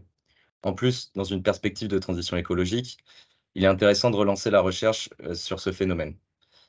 La recherche, elle entraîne une meilleure compréhension des phénomènes, et une meilleure compréhension des phénomènes permet une optimisation de l'opération. Il y a une possibilité d'amélioration de l'extraction si on fait des tourteaux plus bas en matière grasse résiduelle. On diminue la quantité de solvant, donc on peut augmenter les bénéfices. Donc les tourteaux expelleurs de soja, comme l'a expliqué mon collègue Patrick Carré tout à l'heure, ils ont une matière grasse résiduelle d'environ 5-6% dans la littérature. Ce serait intéressant, et c'est intéressant de continuer à mettre en place de la recherche pour faire mieux en première pression. On va continuer sur les matrices qui sont pauvres en fibres, donc le tournesol décortiqué par exemple. Donc quels sont les intérêts d'extraire de l'huile sur les matrices pauvres en fibres? À part tous les intérêts qui ont été présentés par Patrick Carré précédemment, on peut en retenir 3 dans ce que je vais vous présenter. C'est qu'on n'a que des composés d'intérêt. Donc de la matière grasse et des protéines. Sur les amandes de tournesol, il n'y a que ça. Et il n'y a pas de filament. On peut valoriser les coproduits, comme les coques seules. Et ensuite, d'un point de vue procédé, il y a moins de friction. Moins de consommation d'énergie et moins d'usure du matériel au long terme, ce qui pourrait permettre des maintenances moins régulières et donc des coûts moins importants. Cependant, un gros problème subsiste, la difficulté à presser. Et cette difficulté à presser s'explique par 2 phénomènes principaux. Donc le phénomène d'extrusion, c'est des matières qui vont passer à travers les barreaux de laquage qui sont appelés en général les pieds et ce qui vont faire une perte de matière tout au long du procédé. Et ensuite, il y a des phénomènes de glissement à l'intérieur de la presse.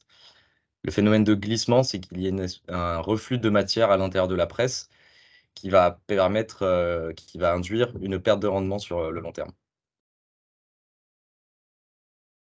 Donc, je vais vous montrer une petite vidéo pour montrer une différence entre un tourteau classique, un tourteau sur de l'amande de tournesol et voir les différences entre les deux.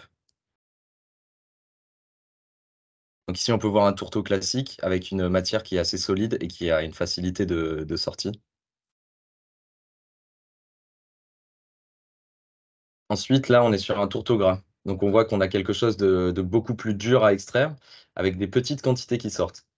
On voit que la plasticité de la matière est complètement différente.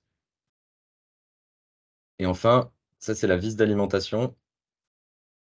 Donc on voit que le tourteau est bloqué.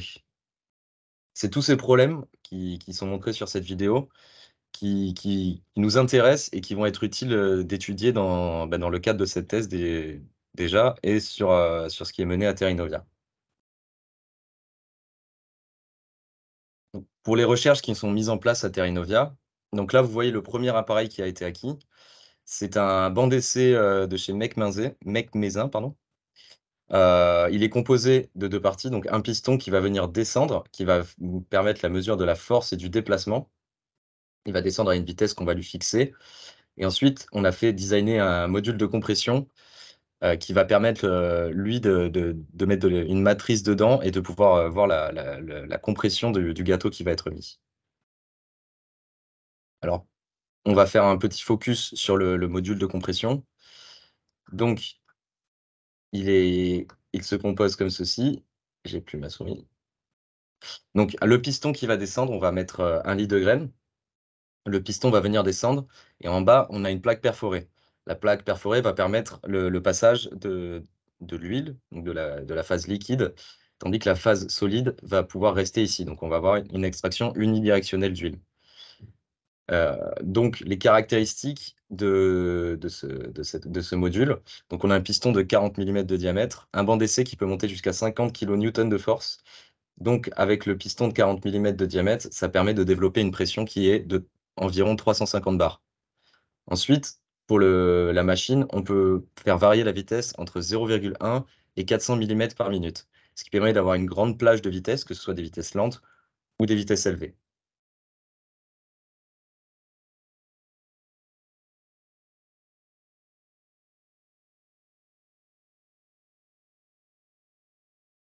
Ok.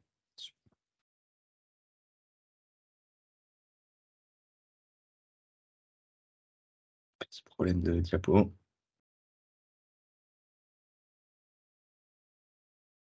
On va le faire. Alors, pour la suite.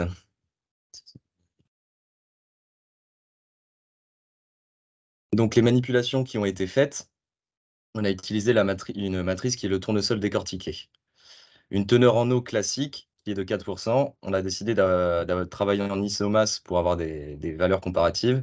Et on a fait un screening de vitesse entre 0,1 mm par minute et 20 mm par minute. Et on va déterminer la force critique d'extrusion. Donc à droite, vous pouvez voir 2 types de courbes. Donc la courbe en orange représente une courbe de compression classique sans extrusion. Donc on a un profil très linéaire, puis une exponentielle. La courbe en bleu, elle représente lorsqu'il y a de l'extrusion avec le tournesol décortiqué. Donc on voit une montée très rapide, et puis à partir de ce qu'il y a entouré en rouge, c'est ce qu'on appelle le point d'extrusion. Donc c'est le premier point à partir duquel la matière est passée à travers la plaque perforée. Et ensuite, chaque petite fluctuation représente la matière qui va continuer à passer jusqu'à atteindre son pic dans les limites. Donc nous, on a relevé toutes les valeurs des points d'extrusion aux différentes vitesses. Et ce qu'on a pu noter, c'est une courbe comme ceci. Donc elle est décroissante. Donc en ordonnée, on a la pression critique, donc la pression à partir duquel ça s'est extrudé.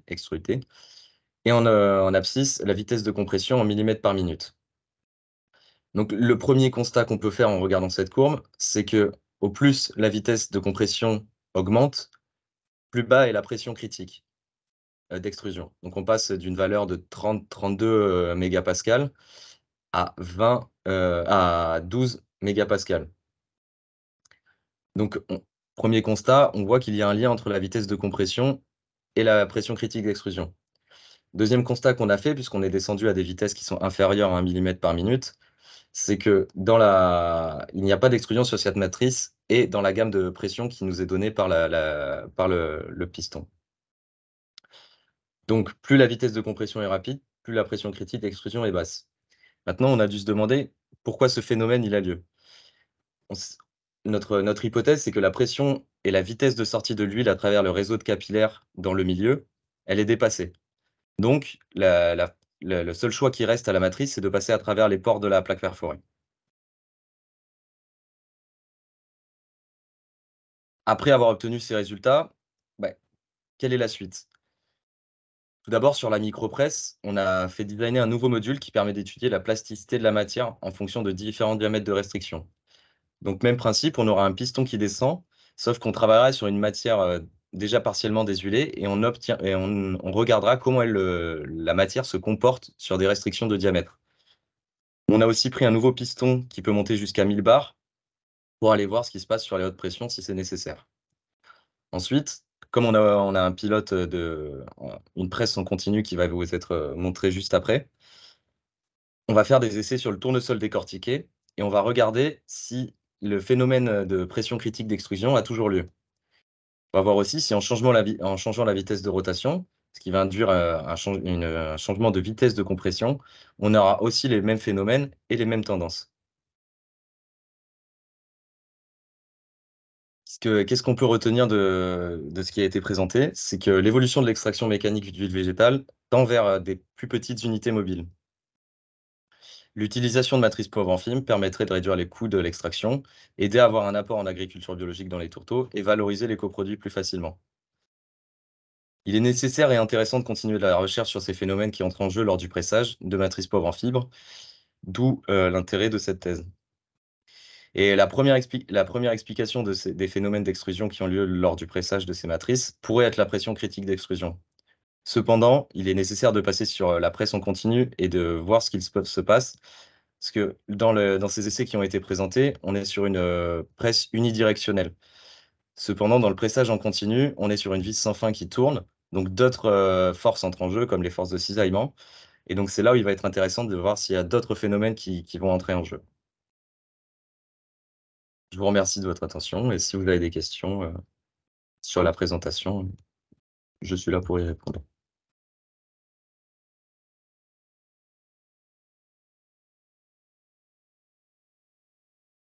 Merci Florian.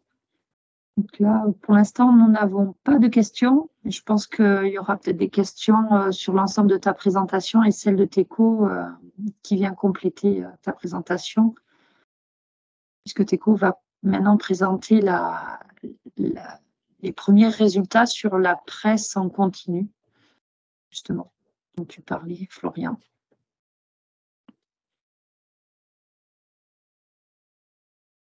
Donc, nous allons passer la parole à Teco Gouillot. Bonjour à tous. Donc, qui est également chargé d'études à département transformation valorisation des graines à Terrinovia. Moi, dans cette partie, ce que je voulais vous présenter, hein, c'est surtout un focus sur le pressage mécanique, surtout en continu, qui fait partie à la fois du projet Cap Protéines, mais aussi la suite de la thèse, hein. Et comme Patrick et Florian ont souligné tout à l'heure l'intérêt d'améliorer le pressage, c'est un levier important pour pouvoir consolider les différentes hypothèses, hein, qui ont été émises à la fois par Patrick euh, pour assurer effectivement les rendements et les aspects économiques. Donc, ce que je voulais montrer, c'est que dans le cadre du projet Cap Protéines, nous avons acquis cette presse instrumentée. Enfin, elle a été imaginée par Terrinovia en collaboration avec un équipementier et construit comme on le souhaitait. Cette presse est dotée en fait de divers capteurs, hein, et c'est une presse à vis de petits modèles, une MBU20 de capacité d'environ 100 kWh et qui permet en fait de pouvoir réaliser des essais et qui peuvent être facilement extrapolables à des échelles industrielles. Donc, comme je disais, elle est dotée de divers capteurs, comme des capteurs de force qu'on peut voir ici.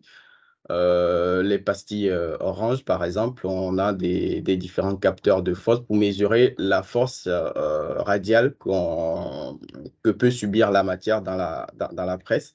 Mais aussi, on a des capteurs de force en butée qui permettent de pouvoir mesurer la force centrale. Il y a également des capteurs de déformation pour mesurer la déformation sur la cage également.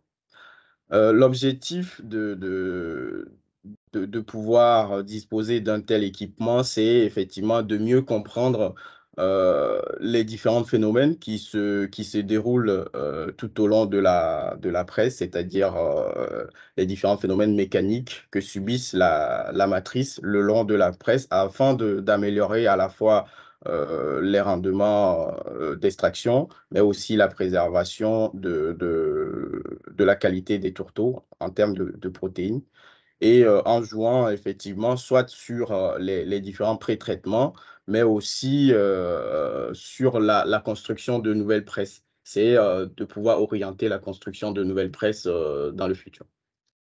Donc, ouais, ce que nous pouvons avoir, par exemple, avec cette presse instrumentée, comme le montre cette figure qui présente la pression en fonction du temps, c'est qu'on peut avoir, par exemple, une pression au niveau de la sortie, hein, c'est le capteur qui se positionne le plus proche de la sortie. On a des pressions très élevées, hein, aux environs de 250-300 bars. Euh, Au niveau de la section 3, par exemple, on a des pressions d'environ 150 bars et on peut mesurer également la déformation au niveau des frettes. Donc, on voit également, par exemple, sur comment évolue un cycle de pression au niveau de au niveau de la presse, au niveau des différentes vis, par exemple. En termes de résultats et de premières valeurs qu'on a obtenues, on a commencé juste à faire les différentes manips sur cette presse, hein.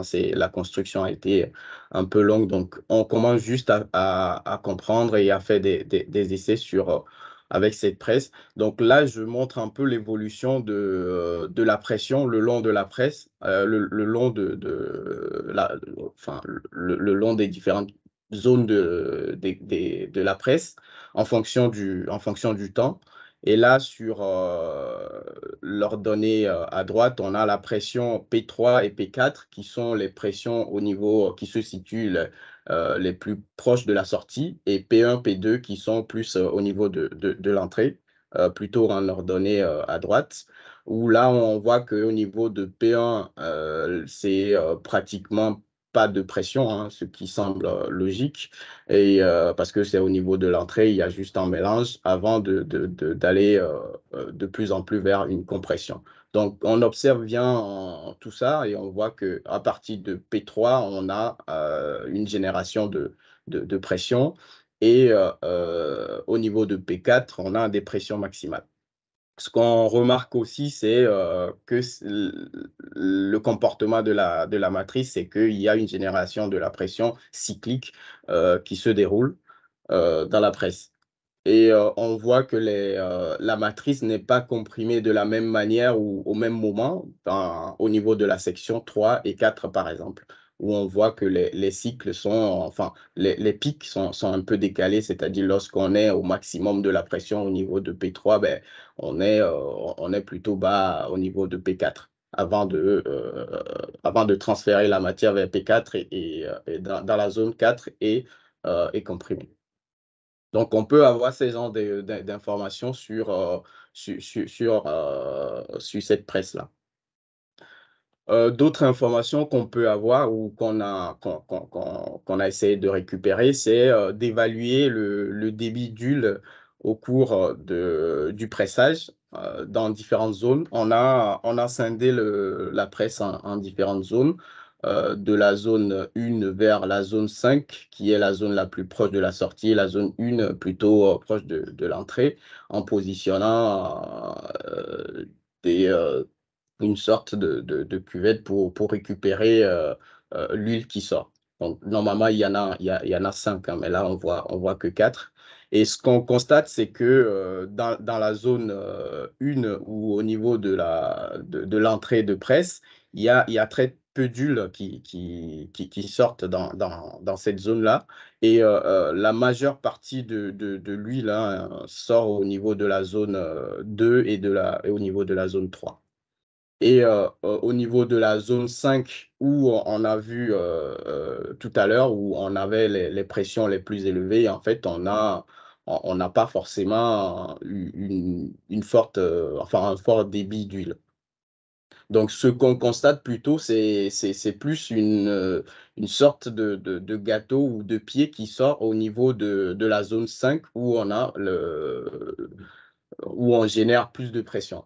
Donc, ce qui concorde un peu avec ce que mon collègue Florian Rousseau vous a montré tout à l'heure sur les phénomènes d'extrusion qui se déroulent au niveau de la presse unidirectionnelle. d'autres données qu'on a pu récupérer, c'est l'évolution de la teneur en matière grasse résiduelle au cours du pressage. Mesuré par RMN.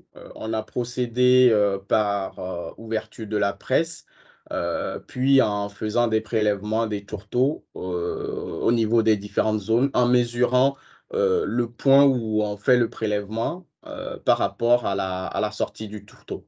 Donc là, par exemple, au niveau de la sortie de presse, on prélève, les flèches montrent plutôt la direction des repères, hein. Là, on a, au niveau de la sortie de presse, on a les zones les plus proches de la sortie. Et donc, on a fait des prélèvements tout au long en mesurant effectivement les distances par rapport à la sortie. Donc, ce qu'on voit, c'est que en entrée de presse, effectivement, la teneur en nul est beaucoup plus élevée. Et au fur et à mesure qu'on s'approche de la sortie, on déshuile. Tout à fait normal, c'est ce qu'on recherche. L'autre constat qu'on fait, c'est effectivement, il y a des zones où on a l'impression que la teneur en nul du produit diminue puis réaugmente. Et on constate ces zones-là à quelques endroits. On n'a pas d'explication propre pour l'instant. Il faudra aller creuser un peu plus, mais l'hypothèse, c'est que il est possible que ça soit lié au phénomène de reflux, c'est-à-dire que l'huile qui est pressée plutôt à ce niveau revient être réabsorbée par le gâteau qui est déjà pressé. Ou que dans la presse, d'une manière générale, en fait, il y a une succession de phénomènes de compression et de relâchement. Et donc, on peut imaginer que c'est des zones de relâchement, c'est-à-dire les zones où la matière se relâche. Et donc, au moment du relâchement, elles peuvent absorber de l'huile qui n'est pas sortie, qui n'est pas évacuée de la presse. Ou soit que on a des phénomènes d'extrusion ou que les espaces entre les différents barreaux sont bouchés et il y a une accumulation en fait d'huile dans la presse. Et lorsqu'on fait l'ouverture de la presse, ben, le gâteau qui était sous pression en fait réabsorbe l'huile et donc génère ces différents points-là. Bon, ce sont des hypothèses, mais on va aller regarder un peu plus près et avoir des idées claires sur tout ce qui se passe sur cet aspect-là. Et ce qu'on peut remarquer aussi ici, hein, c'est que au niveau plus proche de la sortie, dans la zone plutôt 4-5, en fait, on voit qu'on déshuile pas beaucoup. Et si on essaie de comparer, par exemple, les courbes de débit d'huile par rapport à l'évolution de la teneur en huile résiduelle, sur les différentes zones, hein, qu'on a définies, on voit que au niveau de l'entrée de presse, il y a quand même une diminution, hein, de la teneur en huile résiduelle, même si on ne voit pas tellement de débit. Après, on se pose la question aussi sur est-ce que vraiment ces points correspondent vraiment au point, à la distance par rapport à la zone qui était définie. Donc, il faudra revérifier ces points-là.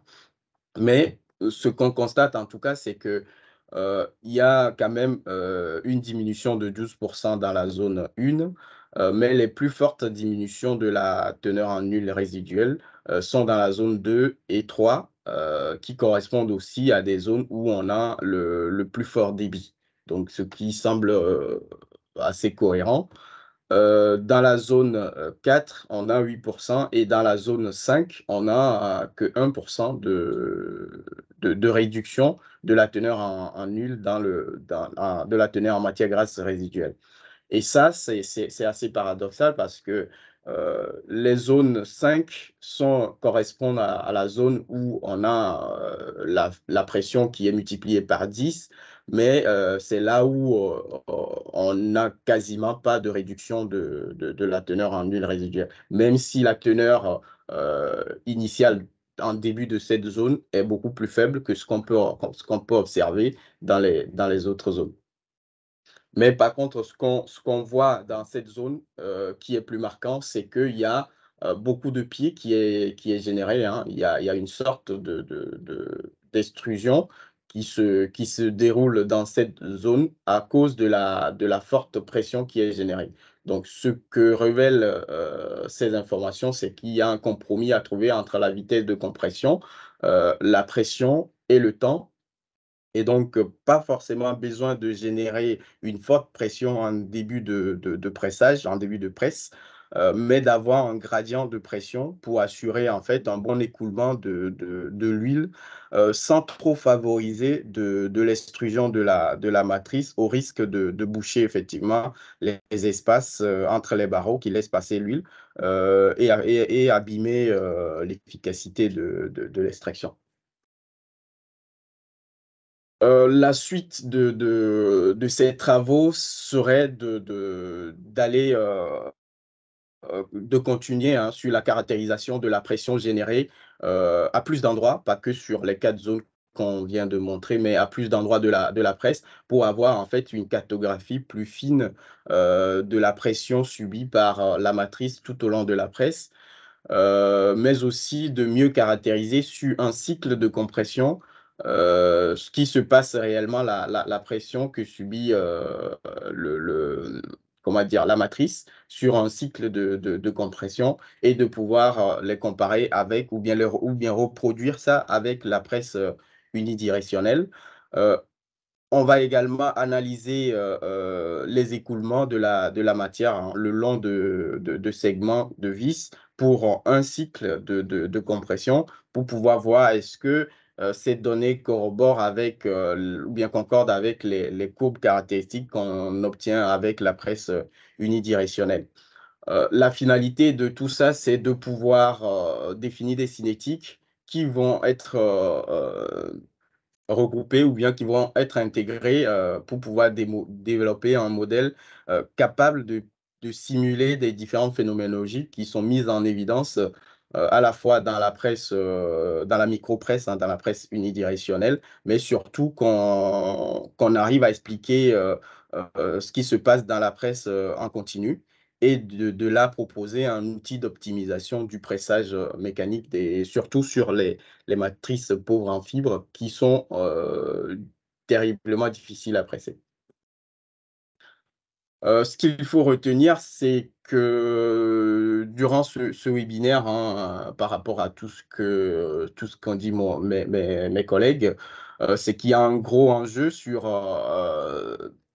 le pressage mécanique et c'est un sujet qui est important et c'est un sujet qui a des points d'amélioration ou des points sur lesquels il faut pousser la recherche pour pouvoir trouver des solutions et améliorer la partie économique.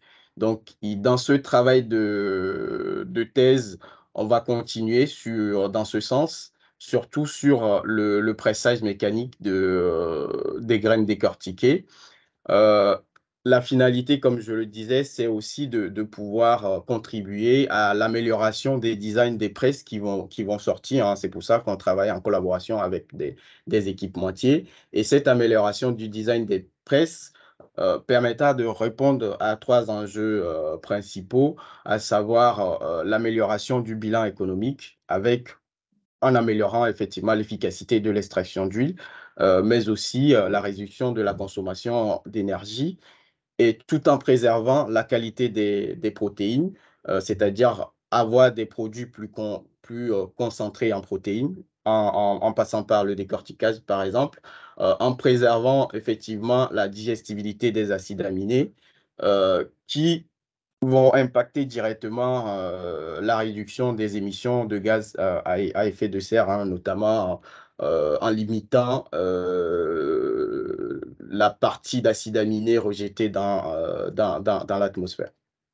Donc voilà, je termine ma présentation et je vous dis merci de votre attention. Rendez-vous au prochain webinaire et je laisse la parole à Sylvie. Merci Théco pour cette présentation et donc sur la conclusion apportée à ce webinaire. Donc, si vous avez des questions, il nous reste voilà, quelques minutes pour entamer une discussion. Donc là, pour l'instant, il n'y a pas eu de questions posées dans la discussion, si ce n'est pour demander s'il y aurait le replay. Donc, Patrick, oui, tu veux prendre la main, donc peut-être.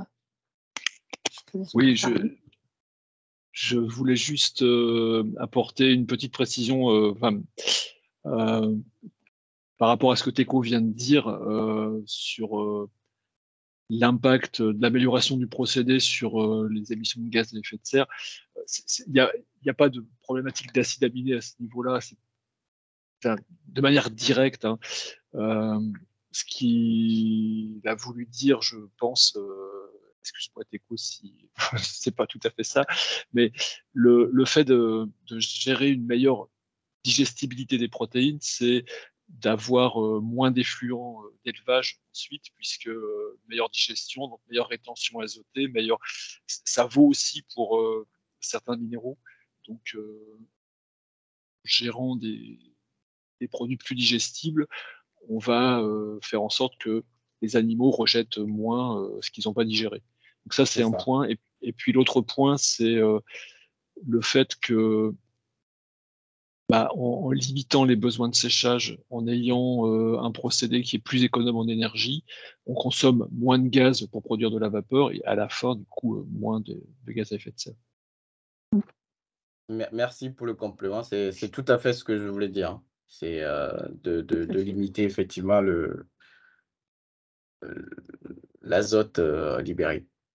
Bon, merci pour cette participation active. Donc, effectivement, la semaine prochaine, le prochain webinaire donc, sera en collaboration avec nos partenaires. Donc, dans 4 protéines, des essais sur animaux ont été réalisés avec les instituts Arvalis, l'IFIP et l'ITAVI, donc pour utiliser justement ces tourteaux obtenus par décortiquage avec du décortiquage et du pressage mécanique, et donc testés sur les volailles et les porcins. Donc, on vous remercie beaucoup et je pense qu'on peut du coup clôturer ce webinaire et vous souhaiter une bonne journée. Merci à tous, au revoir.